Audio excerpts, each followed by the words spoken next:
This is a vintage Gibson, but probably not the kind that you want. It's a nylon string, not an electric or even an acoustic guitar. That's why you see them so cheap. So this is a 1960, I think a 1961 model, but it's definitely sometime from the early 60s. Just to show how people don't actually want this guitar, I found this one in the trash outside my apartment. Somebody was just throwing it away. To be fair to them, I guess it was missing the bridge here. The bridge had popped off and there was a crack down the middle right here. I guess they thought it was just trash. I re-glued the crack and I glued the bridge down. I get to give this away to one of my subscribers, which I'm really excited about. That's coming up in only about 6 days. What is nice about this guitar, it doesn't hold up as a classical guitar. What I heard is that in the 1950s and 60s, Gibson was trying to compete with other manufacturers to make nylon string for the folk scene. This is also an interesting thing because when you think about the big folk players from, the 60s, you think of somebody like Bob Dylan. He wasn't using nylon string guitars. I can't really find any famous players that use this, but maybe there were. I'd love to know if you know of any.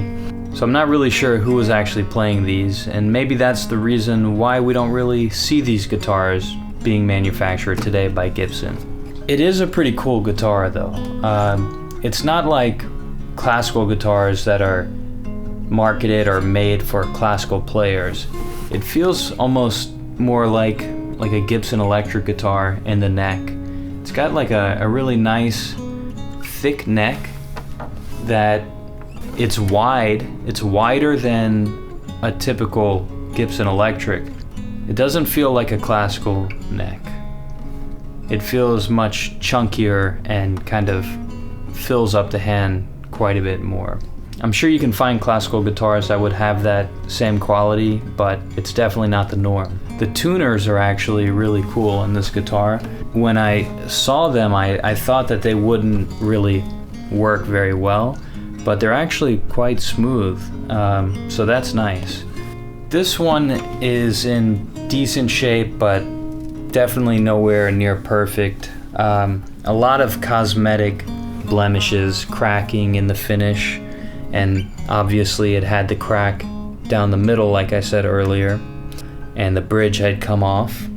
There's also a crack up here, also in the top, that I repaired. And in the back we have some finish coming off here as well. I think this is a maple top, I'm pretty sure. It has this tortoise binding, which looks nice. And then it has a pick guard, something you definitely wouldn't see on a classical guitar.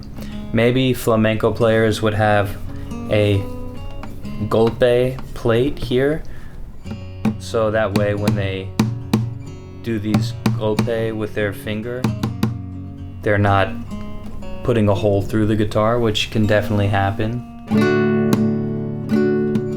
So maybe that's why Gibson put that there, or maybe it's because they were marketing more towards a demographic that would be into playing folk, or that would be used to... I have no clue why they put that there. Overall, the sound of this guitar is charming, I would say. It's not very loud, but it is a nice kind of warm sound.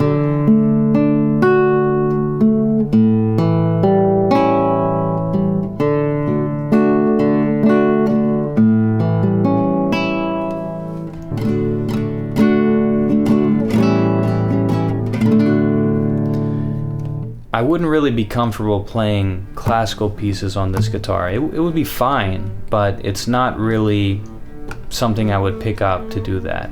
But just for strumming, it could give you a nice sound. I'm remembering now Willie Nelson, famous nylon string player. Of course, his guitar is not a Gibson though. Let me just double check that real quick. So Willie Nelson's guitar is a Martin N20 nylon string. Did he put steel strings on his guitar? Why, this says modified. What does that mean? No, I don't see that. So if you get this guitar, or get one like this, you could be like Willie Nelson, I guess. So I'm curious why these guitars didn't really catch on. I guess people just don't really like the sound of nylon string guitars. It reminds them of European ancestors, or I don't know, somebody who plays classical guitar and they just have some kind of aversion to that sound, potentially. But it is a nice sound, and I think it would be good to add to your collection and your repertoire of sounds. Subscribe to my channel for a chance to win this guitar, and I hope you enjoyed this really not so great rant about nylon string guitars in pop culture. See you next time.